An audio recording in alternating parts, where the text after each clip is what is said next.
Hello नमस्कार दोस्तों स्वागत है आप सभी को आपके अपनी यूट्यूब चैनल के दत्ता क्लासेस में। तो दोस्तों आज की इस वीडियो में हम देखने वाले क्लास 9th के मॉडल सेट सोशल साइंस के, ठीक है, सेट 1। तो आप सभी बच्चे पूरा वीडियो को देखिएगा। वीडियो पसंद आता है तो लाइक सब्सक्राइब कर दीजिएगा और दोस्तों अपने दोस्तों हो या फिर ग्रुप में ज़रूर शेयर कीजिएगा, ठीक है, ताकि दोस्तों अपने दोस्तों को भी बेनिफिट हो सके। ठीक है, तो चलिए देखते हैं। सबसे पहले हम बात करते हैं इस वीडियो में कि आपका जो सेट है, ठीक है, उस सेट में किस प्रकार से क्वेश्चन पूछा गया है, इसको देखेंगे। उसके बाद देखते हैं कि आपका जो टोटल क्वेश्चन कितना पूछा जाएगा और कितना क्या सभी क्वेश्चन का आंसर देना जरूरी है। तो देखिए दोस्तों, सबसे पहले मैं आप सभी को बता देता हूँ कि जो आपका क्लास 9th है, ठीक है, जो सोशल साइंस है आपका, उसमें से आपका टोटल मार्क्स 40 मार्क्स का रहेगा और आपका टाइम जो दिया जाएगा दोस्तों, आपका 1.5 घंटा दिया जाएगा। ठीक है, इसमें टोटल आपको 19 क्वेश्चन पूछा जाएगा। 19 में से क्या आपको पूरा 19 के 19 को सॉल्व करना है? तो जी नहीं दोस्तों, इसमें से आपको देखिए क्वेश्चन नंबर आप 1 से लेकर 7 तक, इसमें से आपको 5 प्रश्नों का उत्तर देना है। 1 से लेकर 7 के बीच में आपको 5 प्रश्नों का उत्तर देना है, जिसमें से दोस्तों आपको एक क्वेश्चन में 2 अंक मिलेंगे। ठीक है, उसके बाद दोस्तों देखिए प्रश्न संख्या 8 से लेके प्रश्न संख्या 14 तक, इसमें से भी आपको प्रश्न 5 का उत्तर देना है, जिसमें से एक प्रश्न जो है आपका 3 मार्क्स का मिलेगा। ठीक है, उसके बाद देखते हैं क्वेश्चन नंबर 15 से लेकर 19 तक, इसमें से आपको 3 प्रश्न के उत्तर देना है, इसमें से आपको 5 मार्क्स का मिलेगा। ठीक है, आपको इतना ही सॉल्व करना है। ठीक है, तो आपको पता चल गया होगा कि 19 क्वेश्चन में हमको कितना कितना नंबर सॉल्व करना है, मतलब कितने कितने क्वेश्चन सॉल्व करना है। ठीक है, तो चलिए अब देखते हैं सोशल साइंस का सेट 1 को कि आपका क्वेश्चन किस प्रकार से इस बार पूछा गया है सेट में। ठीक है, तो आपका जो एग्ज़ाम है दोस्तों 16 से 30 जून के बीच में हो जाएगा। ठीक है, तो चलिए स्टार्ट करते हैं वीडियो को। तो देखिए दोस्तों, आप पहला क्वेश्चन देख सकते हैं कि जो सोशल साइंस में 9 क्लास का टर्म 2 एग्जाम का, ठीक है, सोशल साइंस का पहला क्वेश्चन दिया है कि जर्मन संसद का क्या नाम था। तो दोस्तों जर्मन संसद का नाम जो था बुंडेस्टैग था। ठीक है, अब देखिए क्वेश्चन नंबर 2 की ओर देखते हैं। क्वेश्चन नंबर 2 में दिया गया वैज्ञानिक वानिकी से क्या अभिप्राय है। तो दोस्तों वैज्ञानिक वानिकी वन विभाग द्वारा पेड़ों की कटाई, जिसमें पुराने पेड़ काट कर उनकी जगह नए पेड़ लगाए जाते हैं, उसी को क्या कहते हैं दोस्तों, वैज्ञानिक वानिकी क्या कहते हैं। ठीक है, अब देखिए निर्धनता के किन्हीं 2 मुख्य आयामों को लिखे, क्वेश्चन नंबर 3 में दिया है। तो दोस्तों 2 नियम जो है निम्नलिखित हैं। पहला जो सामाजिक कारण, आर्थिक कारण, अपर्याप्त स्वास्थ्य सुविधाएं एवं जानने की कारण, अशिक्षा, जनसंख्या वृद्धि, लघु कुटीर एवं बड़े उद्योग की कमी, ये प्राकृतिक कारण। ठीक है, अब देखिए क्वेश्चन नंबर 4 की ओर। क्वेश्चन नंबर 4 में है सरकार बफर स्टॉक का निर्माण क्यों करती है। तो दोस्तों इसका आप आंसर देख सकते हैं क्या लिखा हुआ है। बफर स्टॉक बनाए जाने का अन्य मुख्य उद्देश्य आपदा या अकाल के समय खाद्यान्नों की कमी वाले राज्यों में खाद्यान्न उपलब्ध कराना है। ठीक है, अब देखिए क्वेश्चन नंबर 5 की। क्वेश्चन नंबर 5 में दिया गया अधिकार से आप क्या समझते हैं। तो दोस्तों किसी वस्तु को प्राप्त करने या किसी कार्य को संपादित करने के लिए उपलब्ध कराया गया किसी व्यक्ति की कानून सम्मत संविदा सम्मत सुविधा दावा विशेषाधिकार है। कानून द्वारा प्रदत्त सुविधाएं अधिकारों की रक्षा करती है। दोनों का अस्तित्व एक दूसरे के बिना संभव नहीं। ठीक है, अब देखिए दोस्तों क्वेश्चन नंबर 6 में दिया गया मतदाता सूची क्या है। तो दोस्तों एक लोकतांत्रिक चुनाव में मतदान के योग्य लोगों की सूची चुनाव से काफ़ी पहले तैयार की जाती है। इस सूची को आधिकारिक तौर पर मतदाता सूची कहा जाता है और इसे आमतौर पर मतदाता सूची के रूप में जाना जाता है। यह एक महत्वपूर्ण कदम है क्योंकि यह लोकतांत्रिक चुनाव की पहली शर्त से जुड़ा है। सभी को प्रतिनिधि चुनने का समान अवसर मिलना चाहिए। हर कोई उन निर्णयों के समान रूप से कहने का हकदार है जो उन्हें प्रभावित करते हैं। मतदाता सूची को आमतौर पर हर साल उन लोगों के नाम जोड़ने के लिए संशोधित किया जाता है जो उस वर्ष की 1 जनवरी को 18 वर्ष के हो जाते हैं या एक निर्वाचन क्षेत्र में चले गए हैं।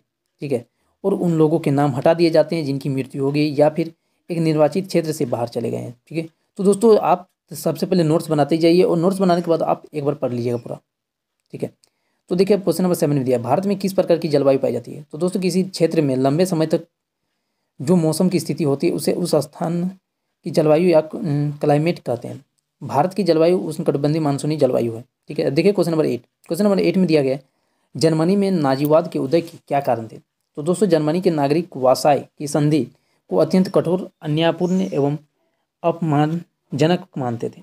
मित्र राष्ट्रों ने वासराय की संधि के माध्यम से जर्मनी को सैनिक, आर्थिक और राजनीतिक दृष्टि से बिल्कुल पंगु बनाने का प्रयास किया। जिसके परिणाम स्वरूप जर्मन लोगों में तीव्र आक्रोश था। वर्साय की संधि की अपमानजनक शर्तों ने जर्मन लोगों की राष्ट्रीय भावना को प्रबल आघात पहुंचाया था। वे वर्साय की संधि के कलंक को धोने के लिए और इसे निरस्त कराने के लिए अपना सर्वस्व न्योछावर कर देने के लिए तैयार थे। ठीक है, तो दोस्तों हिटलर ने इस स्थिति का लाभ उठाया और वर्साय की संधि को निरस्त करने का आश्वासन दिया। उसने अपनी पुस्तक मीन कैम्प, मेरा पुस्तक का नाम था, ठीक है, मेरा संघर्ष, में लिखा था कि वर्साय की संधि द्वारा 6 करोड़ व्यक्तियों के दिमागों में लज्जा और घृणा के इतने भाव भर दिए जाए कि समस्त राष्ट्र ज्वालाओं का अग्नि सागर बन जाए तथा उससे यही जय घोष निकले कि हम पुनः हथियार उठाएंगे। इस प्रकार नाजी दल के वर्साय की संधि का अंत हो। हम पुनः हथियार उठाएंगे आदि के नारों ने लाखों जर्मन लोगों का समर्थन प्राप्त कर लिया। अब देखिए दोस्तों क्वेश्चन नंबर 9 देखते हैं। क्वेश्चन नंबर 9 में दिया दोस्तों, बस्तर के लोगों ने अंग्रेजों के विरुद्ध विद्रोह क्यों किया। ठीक है, तो देखिए इसका जो सही आंसर होगा आप देख सकते हैं कि लिखा गया कि बस्तर में आदिवासियों ने ब्रिटिश शासन के विरुद्ध 1859 में साल के वृक्षों को बचाने के लिए विद्रोह किया था, जिसे कोई विद्रोह के नाम से जाना जाता है। बस्तर में आदिवासी जनजीवन पूर्णतः वनों एवं उससे मिलने वाले वनपज पर ही आधारित है। वन और आदिवासी का अटूट गठबंधन हजारों साल पुराना है। ठीक है, अब देखिए क्वेश्चन नंबर 10। क्वेश्चन नंबर 10 में दिया गया कि भारत में निर्धनता रेखा का आकलन किस प्रकार से किया जाता है।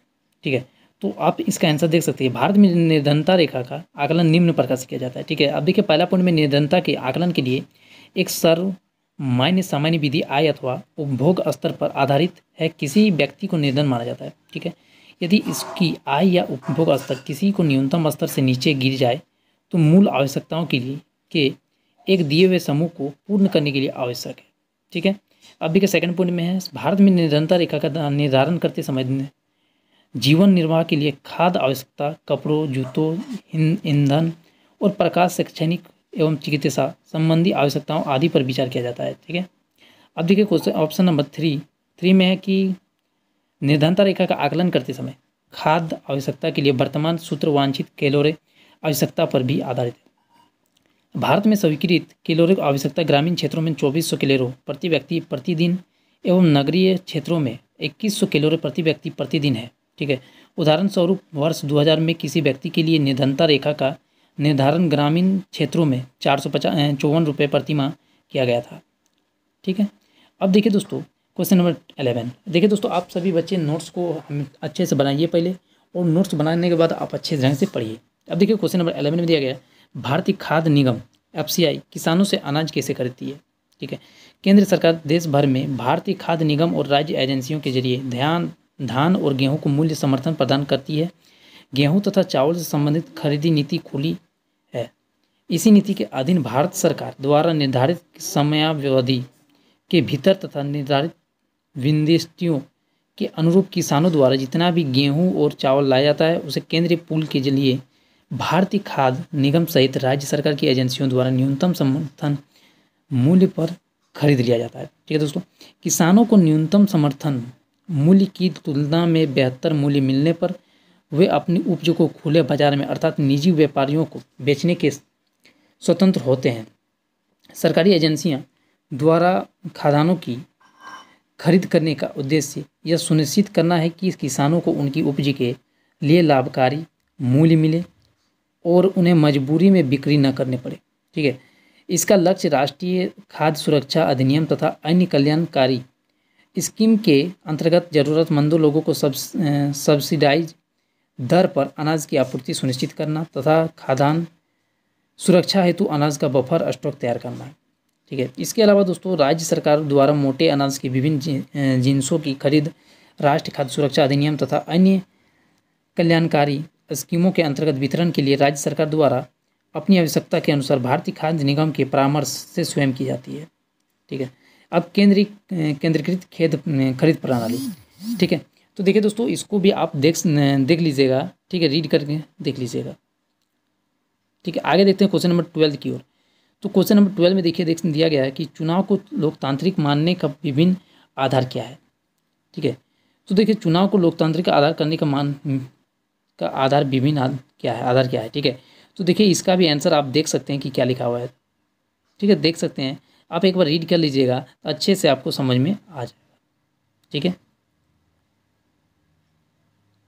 तो चलिए अगला क्वेश्चन देखते हैं, क्वेश्चन नंबर 13। क्वेश्चन नंबर 13 में देखिए, क्वेश्चन नंबर 13 में दिया है संवैधानिक उपचार का अधिकार से आप क्या समझते हैं। इसका भी आप आंसर देख सकते हैं कि क्या लिखा हुआ है। सबसे पहले आप क्या कीजिएगा दोस्तों, वीडियो को स्किप करके स्क्रीनशॉट कीजिए या फिर आप अपना नोटबुक में लिख लीजिए। उसके बाद आप अच्छे ढंग से पढ़ाई कीजिए। ठीक है, अब देखिए क्वेश्चन नंबर 14।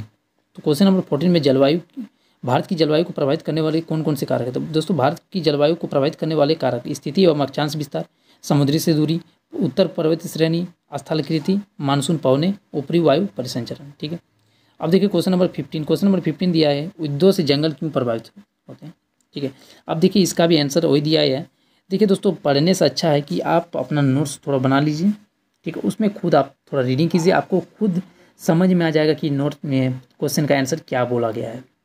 ठीक है, अब देखिए क्वेश्चन नंबर 16। क्वेश्चन नंबर 16 में दिया है निर्धनता को दूर करने के लिए सरकार द्वारा शुरू किए गए किन्हीं 3 निर्धनता उन्मूलन कार्यक्रमों का वर्णन कीजिए। ठीक है, इसको भी देखिए आप आंसर दिया गया है। आप इस नोट्स को सबसे पहले लिखिए आंसर को, उसके बाद अच्छे ढंग से आप पढ़ाई कीजिए। ठीक है, तीन पॉइंट है इसमें। अब देखिए क्वेश्चन नंबर 17। क्वेश्चन नंबर 17 में भी भारत में चुनाव आयोग की भूमिका को वर्णन करना है। चुनाव आयोग की भूमिका को वर्णन करना है इसमें। ठीक है, तो देखिए दोस्तों इसमें भी आप आंसर देख सकते हैं। सबसे पहले आप इसको भी लिख लीजिएगा और अच्छे ढंग से पढ़ लीजिएगा। ठीक है, अब देखते हैं अगला question, question number 18। Question number 18 में बोला गया है कि भारत में वर्षा ऋतु की विशेषता का वर्णन करें। तो इसका भी आप आंसर देख सकते हैं, लिखा गया है। ठीक है, तो आप आंसर को लिखते जाइए और नोट्स बनाने के बाद आप क्या कीजिए, पढ़ाई कीजिए उसको। ठीक है, तो चलिए अब मिलते हैं नेक्स्ट वीडियो में। जय हिंद, जय भारत।